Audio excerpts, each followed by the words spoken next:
I'm Marcy Barron, and this is Mondays with Marcy. I'm your homeward bound guide to everything 5D living. I can't wait to share with you tips and tools to guide your personal transformation so that you can live a life that thrills you.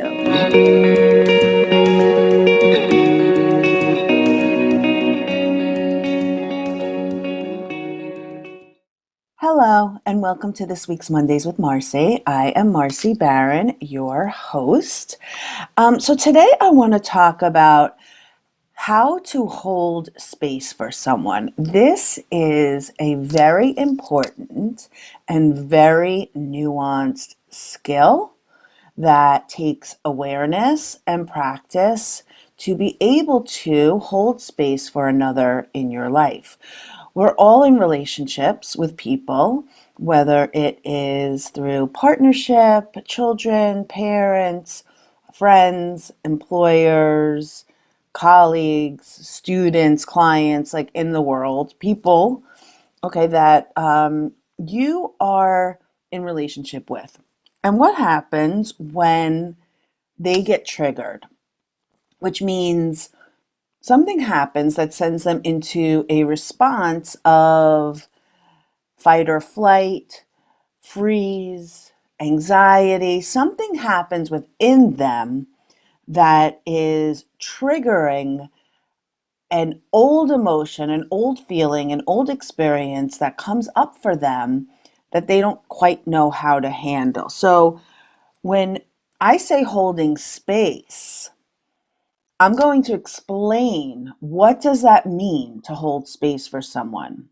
It's a very important practice, but most people don't even know what it means. So in this podcast, I want to explain what it means. Holding space is a place of holding and witnessing without trying to change anything. It's a place of being with someone as they express their emotions that need to move through, right? So let me repeat that. It's a place of being with someone as they express their emotions that need to move through, and you're not trying to change anything. So let's talk about what it isn't, okay? What it is not. It is where you aren't trying to convince them of anything. You aren't trying to talk them out of their feelings or experience. You aren't offering advice or how you would do it or when it happened to you. All right. So that's an important one. I just want to expand upon. I'm going to expand on them after. I'm going to list them. You aren't saying things like, don't cry, don't be angry, try to see the bright side. You are just being present with another to hold the space for their emotions and voice to be held and seen. All right, so I want to go back and say what it isn't. Very often, when people have a big emotional response, people are trying to convince them, like, it's going to be okay. You know, not even like it's going to be okay. Like, that's a little bit of reassuring, but for that person who's triggered, it doesn't feel like it's going to be okay. So you're not trying to talk them out of their feelings or experience. You're not saying, like, don't cry, don't be angry, don't be upset. It's not that bad.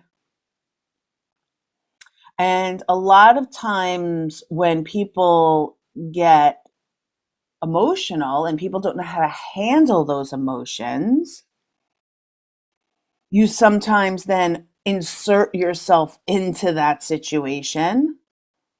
You're like, oh, when that happened to me, I XYZ.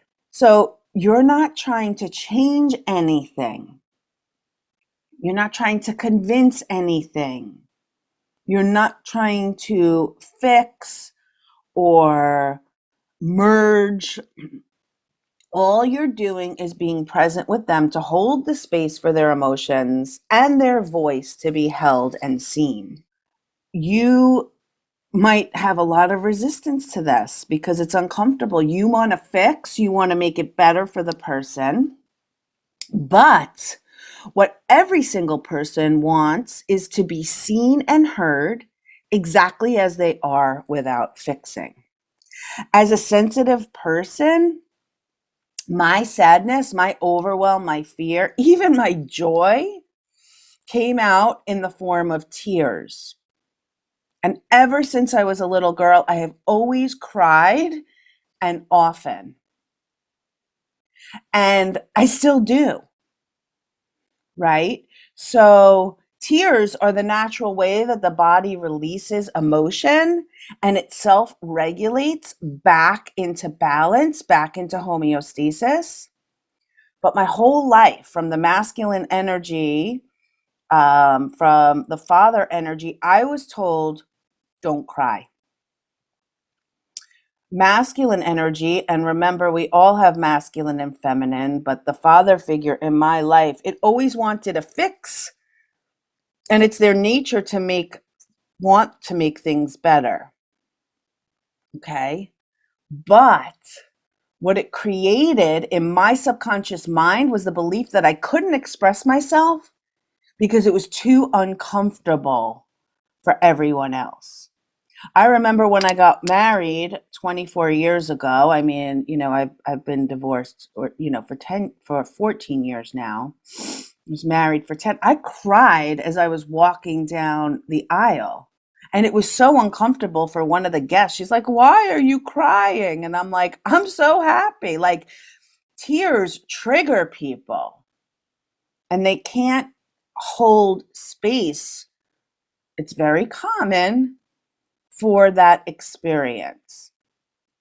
So, again, for me, I always, until it caused me, up until a few years ago, to always question my feelings. If they were valid, if they were okay to experience. Like, I just was completely disconnected from that because I was told it was wrong or questioned. So it had me ignore my internal self regulating expression of crying, and it had me doubt the wisdom of my body. And that's what happens very often with women. Why are you so sensitive? Why are you so crying? Blah, blah, blah, blah. And we then question what our bodies are telling us, what our emotions are telling us. And for me, it's taken a lot of conscious work to release this programming. I have now relearned how to hold space for myself first. Now, when someone cries in front of me or has some other emotional reaction, especially my children, but whether it is in my personal life or professional life, I just hold space because I know this is what they need. It's a skill that can be learned, and it's a practice that you can integrate into your life. So it is a practice where you can first learn how to hold space for yourself and then offer it to other people. So again, when I was invalidated in my feelings, my response used to be like, "Oh, I'm crying again. Oh, I'm so emotional. Oh," like the whole thing of being uh judging my emotions. So I had to hold space for my own emotions, and then I was able to practice and hold space for other people. And if you're listening to this, it's going to be important for you to do the same. And if you have someone in your life who's always trying to fix and invalidate, listen, they want to help you. So maybe you could even send them this podcast so that they can hear this and understand what it is to hold space. So I'm going to give you suggestions right now on how to hold space for yourself and how to hold space for another. So again, this becomes a springboard. You can have someone listen to this and then go like, let's have a conversation about this. Okay, so how do you hold space? First step is to be present. Presence is the greatest gift you can experience or give another. Really be there with yourself or others when you're expressing your feelings or when they are expressing their feelings. If you feel triggered by how they're being triggered, or you want to go into fix mode, just take a few deep breaths. Remember, deep breaths are in through the nose and out through the mouth. And they anchor you into your body to be present first with you. You want to allow it to be okay to experience what is happening within yourself. And that's okay. That's the first thing. Like if someone's triggered and you might have been the one that triggered them, right? You want to just notice for a moment and breathe so that you feel seen and heard by yourself first. That's the most important thing. Like now, you're present with you, and now you can turn your full attention back to them. Now you are ready to be present with another person.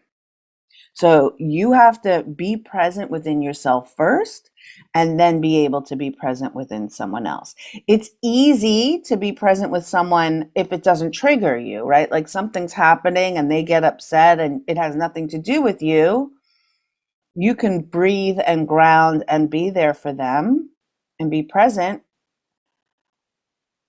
And or conversely, if something is triggered and they're like taking, like projecting onto you and some sort of reaction, and you kind of go, wait, hold on a minute. Get present within yourself, and then you can give them your presence. So the second thing after you're present is you're going to open your body language. Soften your body. Uncross your arms and legs. When people's arms and legs are crossed, it's like a defensive thing. Open up your heart chakra to feel what is going on.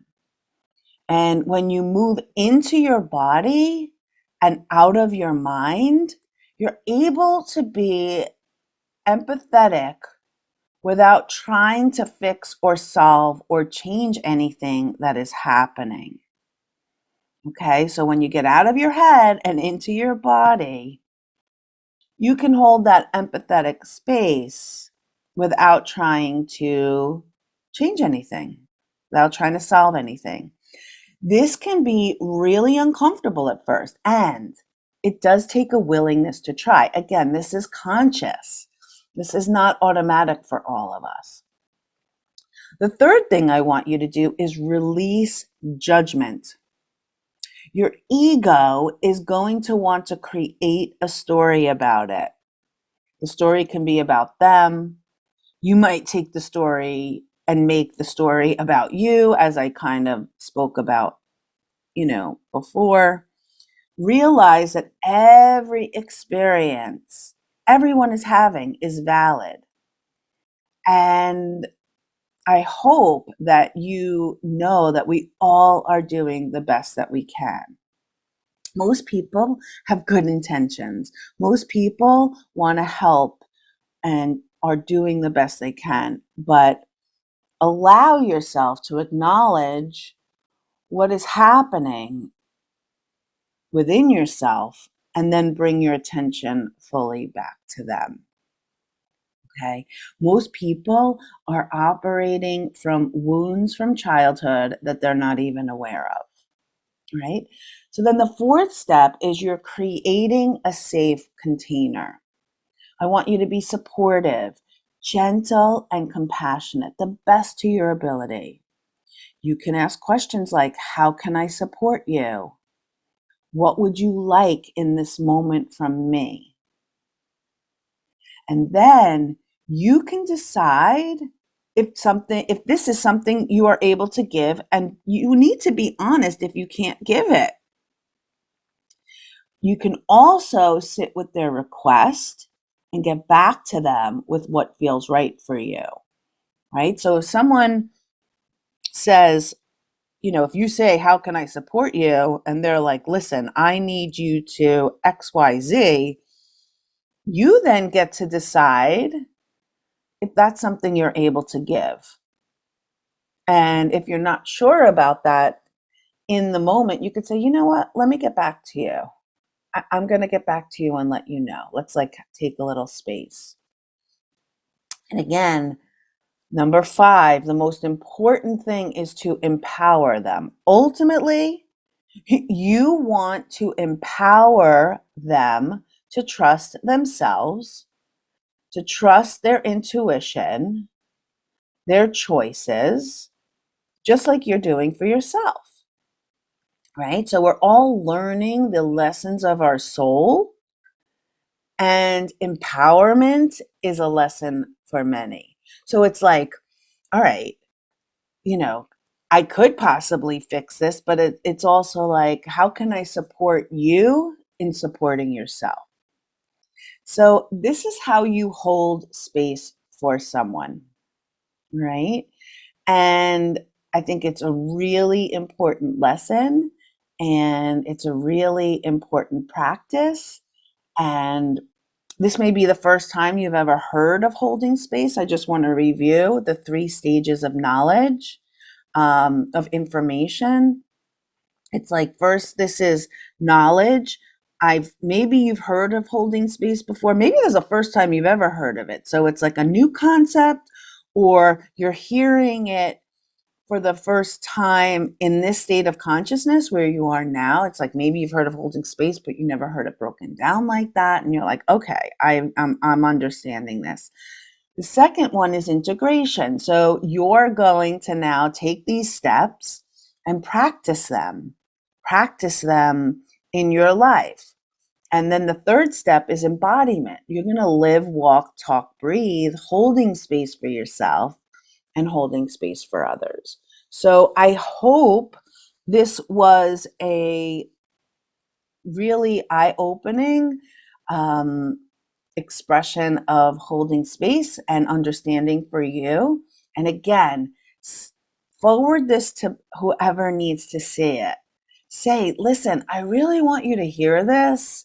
And this, I think, could benefit us in relationship. I think this might help you with your kids. I think this might help you with your spouse. If you, whatever, and whomever. All right. So I hope that was helpful. Thank you for joining me on this week's podcast, and I will see you next time. Bye. That's it for this week's episode of Mondays with Marcy. Be sure to subscribe to my newsletter at marcybaronclears.com. I also would love for you to follow me on your favorite podcasting app so that you don't miss a single episode. I'm Marcy Baron, and thanks for listening. I am so grateful you are here.